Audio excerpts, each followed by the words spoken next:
ازاي تعمل استعلام عن حالة الطلب بتاع الإسكان الاجتماعي في الإعلان ال16؟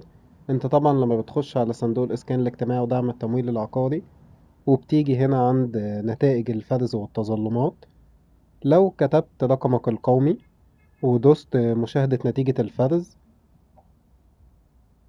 هيقولك هنا رقم القومي غير مسجل. ده طبعا لأن هو لسه الفرز ما تمش. احنا بس عايزين نتأكد هل بياناتنا اللي احنا رفعناها وقدمناها على الموقع تمام وصلت وهل فيها أي مشكلة ولا لأ. هنخش على اللينك ده، هسيبهولك في الوصف أسفل الفيديو. ده طبعا لينك خاص بالموقع بتاع الإسكان الاجتماعي، مش أي جهة خارجية يعني.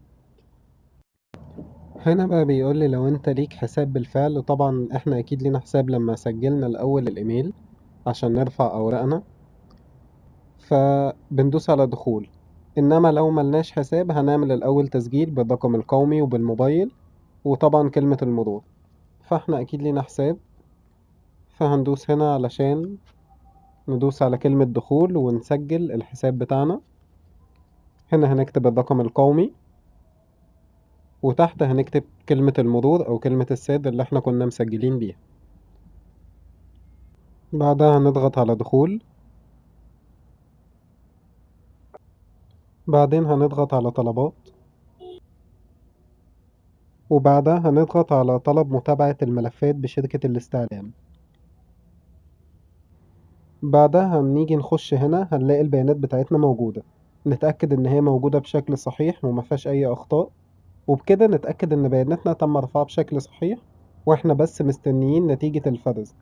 طبعا هيبعتولنا رسالة على الموبايل بتاعنا، رسالة بالقبول إن شاء الله أو لا قدر الله بالرفض. لو الرسالة كانت بالرفض ساعتها في خطوات هتقدر تعملها عشان تعرف سبب الرفض، إنما لو الرسالة كانت بالقبول ساعتها هتستنى المستعلم لما يتواصل معاك ويجيلك ويتأكد من صحة بياناتك. ويا رب يكرم الجميع وكل الناس تتقبل.